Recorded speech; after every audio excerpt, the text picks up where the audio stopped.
Sometimes in order to go forward in an investigation, you have to go back to the beginning. And once I did, I realized we have missed something huge, y'all. And yes, I have already tried making a video about this, so let's try it again. All right, so according to one of the original MDMR reports, Captain William Freeman called the Master Sergeant and told them to locate and interview a female subject. And that's how we get to this girl, Lainey. Now, this has always bothered me because I'm like, why is Lainey's name in this report? Why was she brought up at all? Especially since, according to Lainey, she hadn't seen Nolan in over a year and was on a completely different island. So it never made sense to me. And then it effing hit me. So according to this report, on July 5th at 9 a.m., assistance was requested from Captain Freeman as part of the drone search. Freeman was transported to Horn Island, and at approximately 10 a.m. he tried 3 failed launches. It ended up being a software error, and he was unable to fix it in the field. So then at 10:30, Freeman requests that Smith come out and assist with drone duty. Freeman and another officer went and picked up Smith and transported him to Horn Island. But by 12:40, the first drone finally takes flight. Now, wait a minute. If Freeman was out on Horn Island trying to do this drone launch, had to call in assistance, go and get that person, bring them back to Horn Island, then when the F did he get this information about Lainey? Oh, wait, I have an idea. Who was looking for Nola? Who was on the boat? Was it multiple boats? Multiple boats. Okay, can you explain that? Who was out of this group? Who was on what boat? Or who was on a boat or not going out looking for Nola? So, me, Wyatt, and Trayson got in the boat. We got in the Palm Beach that morning, the morning after, and to the islands, and we were met by DMR. There was 7 DMR boats already out there, DMR and park rangers. We talked to them, we gave them all of our information. They personally asked if any of us were on the boat with him that day. We told them yes. They just said, all right, well, we got the area scoped out. And then after that, we just went up to the beach. I think we met up with y'all. Yeah. Okay, so by Morgan's own words, he, Trayson, and Wyatt were on the Palm Beach out at Horn Island talking to MDMR. Oh, and when was that? When did they do that? From 9:45 to 11:50, 12 o'clock era, about lunchtime. While we were on the water, we talked to a rescue guy. Oh, you were out there until 11:50, you say? You mean 5 minutes before this phone call happened? Does that sound like a coincidence to you? Now, I don't think it's out of the realm of possibility to conclude that they were the ones who gave this information to Captain Bill Freeman. Again, why would they give Lainey's name if she wasn't there in that group that day? Especially when he was supposedly last seen with Katie, whose name, again, is conveniently absent from any report that we've seen. Now, this is about to get deep, y'all, because I reread the line again, now knowing that the boys were the ones who probably gave this information and not just some random good citizen. Specific wording says, Captain Freeman said to locate and interview a female subject that was possibly involved with the missing person on Horn Island. Possibly involved? How did I miss that? How did we all miss that? Because there's 2 other boys mentioned in this that they don't make contact with, and it just says possible names associated with Wells. That is very different and intentional language. Now, as I've told y'all, I've spent weeks learning the dynamics of all these different friend groups and who they're friends with online, etc. Now, this is Lainey. Now, most people have clocked this picture where Lainey is with a girl who is wearing the same swimsuit last 4th of July as the one that is on the boat with Katie. I'm going to try and do this in the easiest way possible. I have narrowed down the BFF group with Lainey and these girls. All of these girls have called each other their best friends and taken pictures with each other at some point or another. Now, none of these girls are friends with any of the Wyatt Warren friend group. All of them are friends with Trayson and Trayston's sister. Trayston's sister has best friend picture relationships with all of these girls. It's very clear that this is a core group of friends. There's group pictures with them, they've lived together, etc. Now, Kendall is the one in the blue and red bikini in this picture. But I found another picture of Bailey and Maggie here from last 4th of July wearing the exact same red and blue swimsuit that Kendall was wearing. So it's pretty safe to say that these girls coordinated all wearing the same bathing suit. Also found this picture of Lainey from 2 4th of Julys ago wearing this bathing suit. Does it look familiar to anybody? That's right, that is clearly the same bathing suit from the boat with Katie, with a face that's conveniently been blurred. Now, do we think it's a coincidence that two swimsuits associated with this friend group all ended up on the same boat as Katie? I'm gonna say the chances are slim. Now, Kendall seems to have a longtime boyfriend. And guess what his name is? Jacob Brooks, which is the second name that comes up on this report. And guess who seems to be Lainey's longtime boyfriend?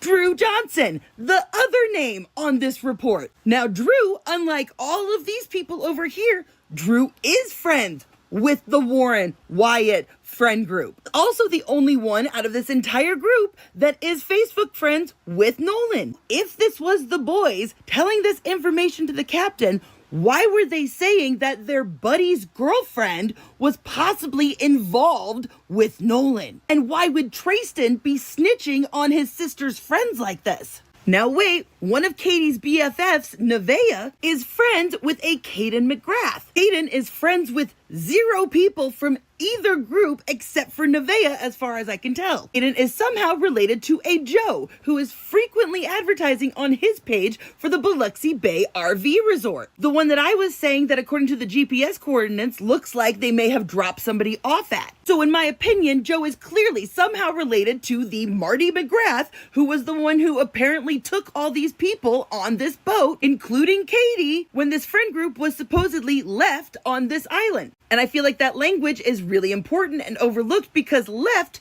makes it sound like your ride left without you. Now, according to Joe's LinkedIn, he is IT for the Ocean Marine Group, which is owned by Jerry Adkerson. Aiden is also the only person I can find who is friends with Captain Chris Seth Ward, the son of Chris Ward, who was called by Jerry to cancel the sea tow allegedly on his private line before the sea tow call was even finished. I also found a very weak connection through social media between Lainey and a girl who is in the same sorority as the girl who threw the party, Ava, allegedly threw the party. So what if Trayston's slick comment wasn't about Katie at all? Because I don't know about you guys, but we have seen absolutely 0 proof that Katie was actually out there with them. They have kept the story hyper-focused on Katie, and no other girls' names have really gotten out. But if Katie has been the red herring this whole time? I don't know. I'm still trying to piece through. I'm still trying to figure it out because there's clearly a chunk that is missing out of this story. Like, I think Lainey is a red herring too, don't get me wrong, because I don't see these boys like freely offering up their motive or anything. But it sounds like maybe this Lainey girl was involved with Nolan behind her boyfriend's back at some point, and they tried to... Okay, so the reason I wanted that clip to open this conversation is not because every conclusion in that breakdown has been established. They have not. In fact, some of the later connections in that presentation are exactly the kind of online inference we need to slow down and separate from evidence. The reason the clip matters is much simpler. It starts with a document and a phrase, and if the report contains the wording being described, the wording itself is something we can examine without pretending that it proves a crime. According to the breakdown, Captain William Freeman contacted another official and requested that authorities locate and interview a female subject described as possibly involved with the missing person on Horn Island. Now let me stop right there. Possibly involved does not mean guilty. It does not mean suspect. It does not mean investigators believed that person harmed Nolan Wells. It could mean investigators believed she had information. It could mean they were attempting to determine whether she had been present. It could reflect an early lead that was later eliminated. We do not know from that phrase alone. But that uncertainty is precisely why the wording matters. Somebody somewhere apparently considered that person relevant enough to put the name into an investigative chain. And this is where the competitor transcript found its strongest contradiction. According to the online breakdown, the same person whose name was reportedly being pursued had publicly maintained that she had not seen Nolan in more than a year and had been on a different island. Again, that is a claim presented within the source material, not something we can independently convert into an established fact here. But if both things are accurately represented, then there is an obvious unanswered question. Why did investigators receive that name at all? Not, did she commit a crime? Not, was she secretly present? Not, was there a conspiracy? The first question is smaller and much more useful. Who gave investigators the information, and what information did they actually provide? Now here is where it gets significant. The online breakdown does not simply point to the name and stop there. It goes backward into the timeline of the July 5 search effort and asks whether the timing could reveal how Captain Freeman came into contact with the people connected to Nolan's group. According to the source, assistance was requested around 9 o'clock that morning for a drone search. There were failed launches because of what was described as a software problem. Another person was brought in to assist, and the first drone eventually launched later. The theory being advanced is that this schedule raises a practical question. When did Captain Freeman receive the information about the female subject? That is a legitimate timeline question, but the proposed answer remains an inference unless records establish it. The breakdown then points to an interview in which Morgan described himself and others traveling to Horn Island on the Palm Beach boat the following morning and speaking with Mississippi Department of Marine Resources personnel. In the source material, Morgan says they gave information to officials and describes being asked whether any of them had been on the boat with Nolan. The timeline presented in that same discussion places them on the water during a period that the creator believes may overlap with the larger search activity. And that is the first place where an online theory becomes potentially testable. If those individuals spoke with investigators, there may be reports. If they provided names, there may be interview notes. If a captain received information directly from them, the chain may exist somewhere in the investigative record. That is what would turn a compelling internet observation into something more concrete. But here is the thing, "they were there" is not the same statement as "they gave that specific name." Those are two entirely different levels of certainty. A timeline can put people in the same location. It cannot by itself tell us the exact words exchanged unless there is a recording, a report, a witness statement, or some other documentation. And that distinction is going to matter throughout this entire video, because this case is now attracting an enormous amount of social media investigation. Some of that work can identify questions worth asking, but a question is not evidence simply because it is presented with photographs, arrows, names, and a dramatic soundtrack. Think about what that means.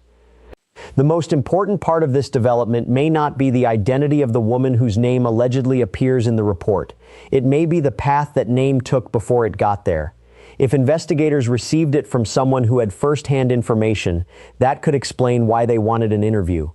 If it came from a rumor, a misunderstanding, or an early lead that went nowhere, that would tell us something different.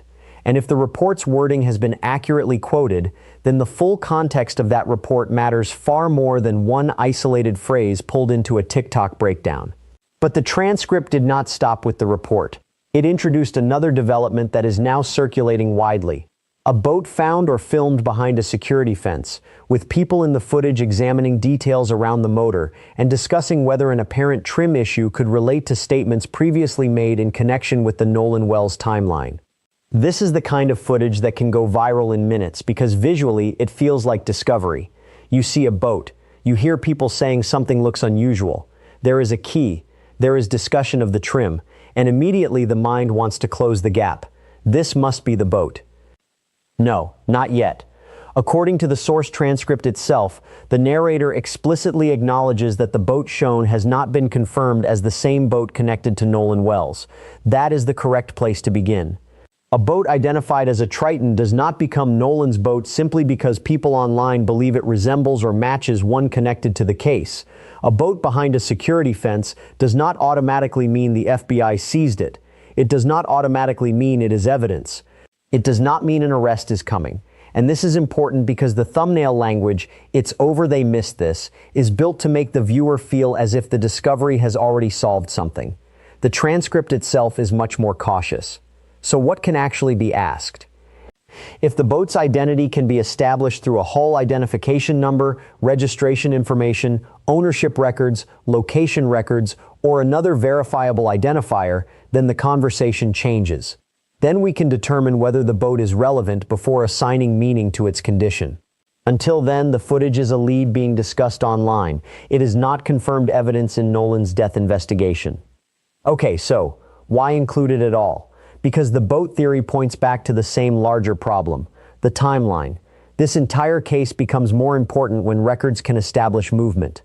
A boat GPS record can be tested. A phone location can potentially be tested. A time-stamped photograph can be examined. A marine communication can be compared with other records. That is why the timeline remains more valuable than speculation about appearances.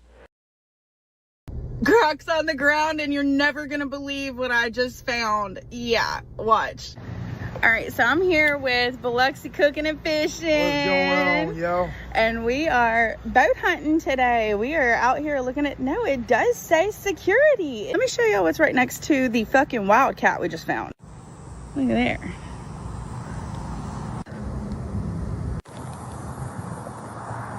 Oh. What? Oh. What? That's interesting. What's interesting? The trim's not hooked up on. What do you mean? What does that mean?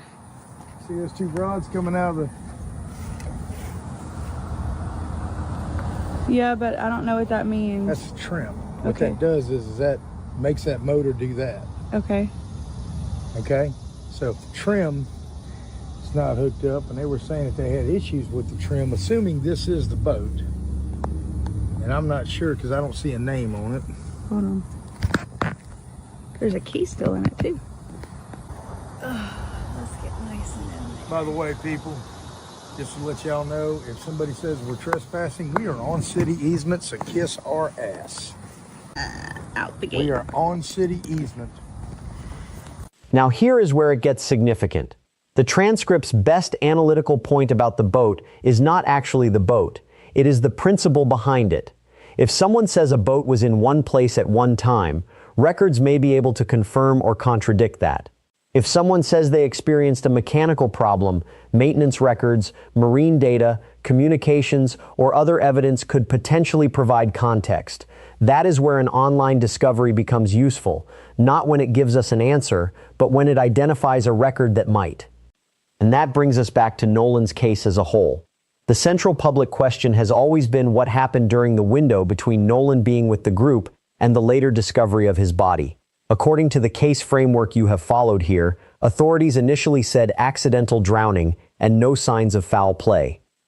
Nolan's family disputed that conclusion. The independent autopsy later classified the cause and manner as undetermined pending further investigation, and noted a 12 by 8-inch area of unexplained red discoloration at the back of his head. The state autopsy has been completed but remains sealed pending grand jury presentation, according to the information provided for this channel. Those are the kinds of documented investigative threads that must remain separate from TikTok theories. Let me stop right there. There is a danger in a case like this that viewers can feel every unanswered question must have the same answer. A suspicious audio interpretation, an unexplained GPS movement, a disputed autopsy finding, a name in a report, a boat behind a fence. The internet can place all of those things beside one another until they begin to feel like one continuous chain. But evidence does not work that way. Each link has to be established. The competitor transcript actually understands this better than its own thumbnail suggests. Again and again, the narrator stops the audience from moving too fast. The person in the report is not automatically a suspect. The people who may have spoken with MDMR are not automatically the people who supplied the information. Similar swimsuits do not identify a person. Social media relationships do not prove a conspiracy. The boat is not confirmed as case evidence. And alleged federal involvement cannot be inferred from a fence or a viral video. That is what we should borrow, not the certainty, the discipline, because there is still a very real story here even after you remove the speculation.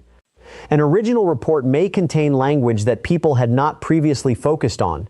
People who were connected to Nolan's group reportedly interacted with investigators during the search period, according to statements replayed in the transcript. There may be a timeline overlap that deserves closer examination. And investigators themselves, not TikTok users, were apparently following leads during the earliest hours after Nolan disappeared. Those facts, if confirmed through the underlying records, would be enough to ask serious questions without accusing anybody of murder. Hold that thought, because the timing is where this becomes most interesting. The online creator argues that Captain Freeman's search responsibilities on July 5th raise questions about when he could have received the information that led him to seek out the female subject. The theory then points to the period when people associated with the group were reportedly on the Palm Beach and speaking with MDMR personnel. There is a possible overlap. Possible is the key word. A possible overlap is not proof of communication. But it gives us a clear factual question investigators could answer. Who spoke with Captain Freeman, and what information was provided? That question has an answer somewhere if the underlying events occurred as described. It may be in an incident report, it may be in notes. It may be in an interview, it may be something that has not been publicly released, or it may turn out that the online timeline has misunderstood the sequence entirely. That is also possible. But either outcome would close a gap. And right now, closing gaps is more useful than creating new ones. But here is the thing. The word possibly may be doing more work than people realize. Investigators routinely pursue people because they might have information, might have witnessed something, might have communicated with the missing person, or might help establish a timeline. Possibly involved can sound explosive when separated from its context. The full report may define it differently. That is why I would want to see the complete document before drawing conclusions about the significance of the phrase. This is also where the human cost needs to come back into the room. Nolan's family is not waiting for the most entertaining theory. They are waiting for answers about how an 18-year-old who traveled to a remote barrier island with a group of friends did not come home. The difference between a viral clue and a verified fact matters because once a person's name becomes attached to an online theory, the accusation can spread much faster than any correction. That does not mean the public should stop asking questions. It means the questions should become better. Why was the name in the report? Who supplied it? What did investigators mean by the wording they used? Was the person interviewed? What was learned? Who was on which boat? What records established those movements? Who spoke with Marine officers? What did the officers document? And how does any of that fit into the larger timeline investigators are now examining? Those questions are not less compelling than the theory. They are the road toward an answer. Now, here is where we need to address the possibility that the most important thing in the competitor's video is not something newly discovered at all. The alleged report existed before the TikTok breakdown. The search timeline existed before the TikTok breakdown. The people connected to the case existed before the TikTok breakdown. What changed was the way the creator arranged those details. And that is why the title's phrase, "new twist," is slightly misleading but also revealing. Sometimes the new development is not new evidence. Sometimes somebody notices an old inconsistency. That can matter enormously, but only if the inconsistency survives scrutiny. Think about what that means. If the report, timeline, and contact sequence can be independently verified, then the online creator may have identified a legitimate unanswered question that deserves attention. If the sequence falls apart once the full records are examined, then the theory falls apart with it. Either way, the answer is not going to come from counting Facebook friendships. This is where I want to go cold for a moment. The source transcript presents a theory involving Lainey, Katie, other women, their relationships, and whether certain names could have been used as red herrings. None of that, based on the material provided, establishes that any of those people harmed Nolan Wells. None of it establishes that somebody was secretly on a particular boat. None of it establishes a motive. The creator herself repeatedly uses phrases such as, "I don't know," "in my opinion," and speculation about what might have happened. Those qualifiers matter. They cannot disappear when the theory gets summarized later. The same is true of the boat. There is no confirmation in the source transcript that the boat filmed behind the fence was connected to the investigation. There is no confirmation there that federal agents seized it. There is no confirmation that its mechanical condition had anything to do with Nolan's death. If any of those things later become verified, then they become a different story. Right now, based on this transcript, they remain questions. And this may actually make the central report issue more powerful. Strip away everything we cannot establish, and you are still left with a potentially important question about the early investigation. That is enough. Now here is where it gets significant. The source also raises a distinction between people being named as possible names associated with Wells and a female subject allegedly described as possibly involved with the missing person on Horn Island. If that wording has been accurately represented, the difference between those descriptions could be meaningful, but we cannot determine how meaningful without the full context of the report and the investigative language surrounding it. The words may reflect different levels of relevance. They may reflect different information from different sources, or they may simply be the product of how an officer documented rapidly developing information during an active search. This is exactly why the full document matters. Okay, so where does this leave the Nolan Wells timeline tonight?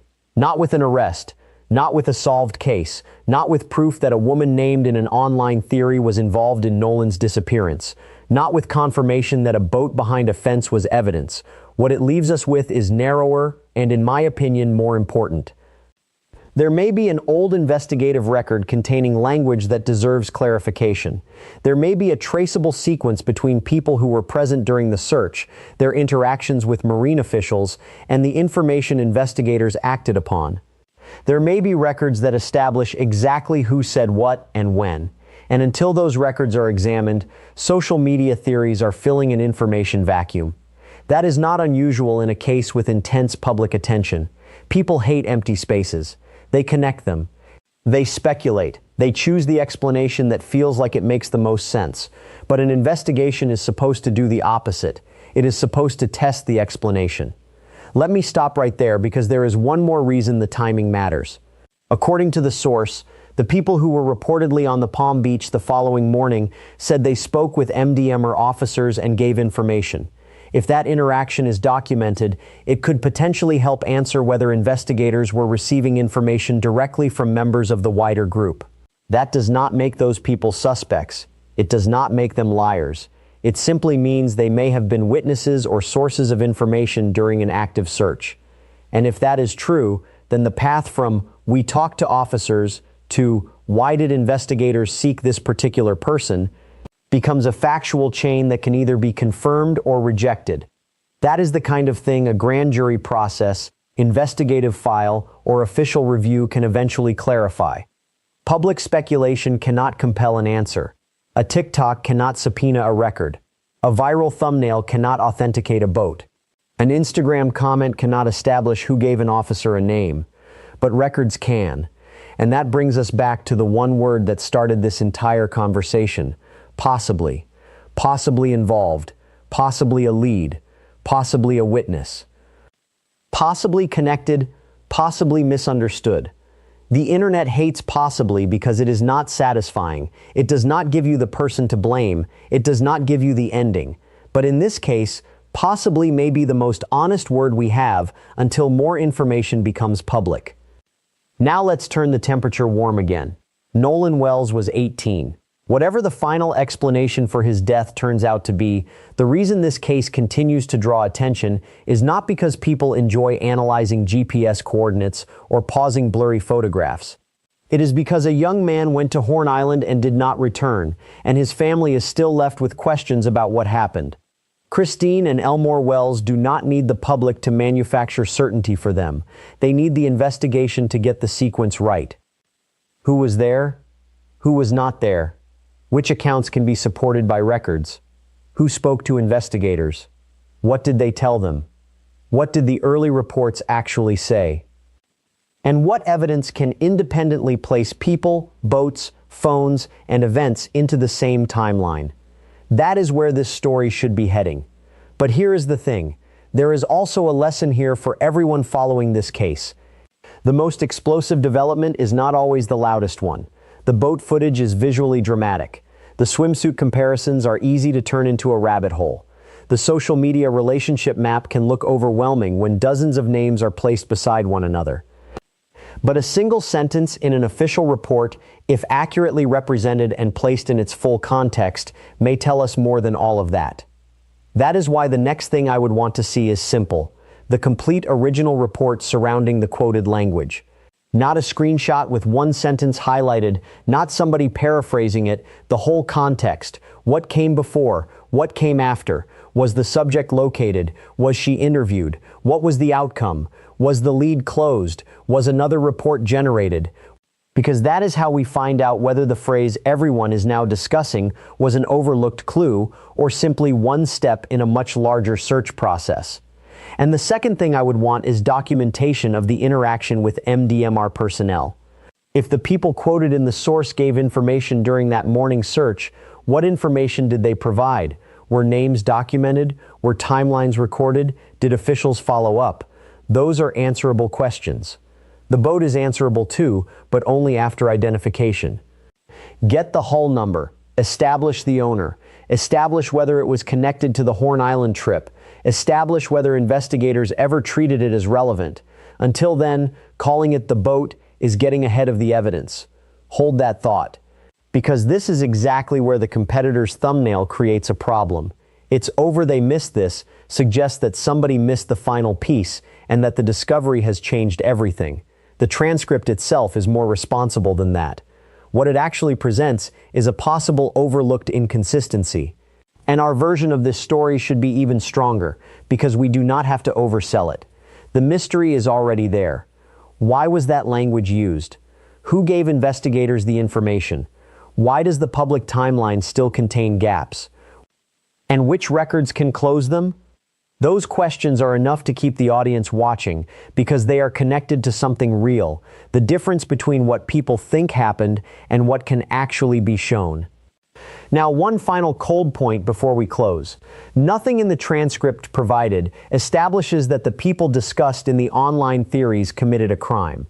Nothing in the source establishes that the woman described in the alleged report was a suspect. Nothing confirms that the boat shown in the footage was connected to Nolan's death. And nothing about a social media relationship should be converted into an accusation. That is not backing away from the story. That is protecting the story. Because if one of these threads eventually leads somewhere significant, it will matter far more if we have been honest about what was known before the confirmation arrived. The public can investigate questions, journalists can compare claims, families can demand answers, commentators can identify contradictions. But evidence still has to carry the weight. And right now, the strongest unanswered contradiction from this transcript is not that somebody wore the same swimsuit or knew the same person. It is this: if investigators used the words possibly involved, what information led them there? That is the question I would be watching. And maybe the answer changes nothing. Maybe investigators followed the lead, interviewed the person, and determined she had no relevant connection to Nolan's disappearance. That happens. Early investigations generate leads that go nowhere. Or maybe the report leads to a larger sequence that has not been publicly understood. We do not know. But here is why I think this development deserves attention anyway. The case is increasingly being discussed through fragments. One creator has the boat. Another creator has a document. Another has audio. Another is mapping friendships. Another is analyzing GPS. Each fragment can create its own theory. But Nolan's death did not happen in fragments. Whatever happened on that island occurred in one real-world sequence. And eventually, the truth has to fit the timeline. A person cannot be in two places at once. A boat cannot follow two contradictory GPS paths. A call has a timestamp. An interview happened before or after another event. A report was written based on information that came from somewhere. That is where speculation eventually runs into records. Now here's where it gets significant. The strongest thing the competitor video did was remind viewers to go backward. Sometimes, to move forward in an investigation, you have to revisit the beginning and ask whether a detail was understood correctly. That is the idea worth borrowing. But our version goes one step further. Do not just go back and look for something suspicious. Go back and test it. Find the original report. Find the complete context. Find the timeline. Find the underlying record. Then see if the theory survives. Because Nolan's family deserves more than a theory that performs well for 48 hours. They deserve an answer that survives when the camera turns off. The online discussion around this case may have identified a legitimate question about the earliest hours of the investigation. If it has, investigators may already know the answer. If they do, the public simply does not have it yet. And that is where we are. Not at the end, not with a solved timeline, not with a confirmed new suspect, but possibly with an old detail that deserves a new question. The words may be small. The answer to why they were written could be much bigger. And if the full context eventually shows that the theory is wrong, then we say it is wrong. If records establish that someone provided the information, we follow that. If the boat is identified and shown to be unrelated, we move on. If it is confirmed as relevant, then that becomes a documented development. The point is not to protect a theory. The point is to find out what happened to Nolan Wells. Because behind the report, behind the viral clips, behind every boat, every screenshot, and every name being searched online, there is still an 18-year-old who did not come home from Horn Island. And somewhere inside the evidence, there is a sequence that explains why. If you have made it this far, do not forget to subscribe so you can stay updated as this case develops. Something is moving. I will talk to you very soon.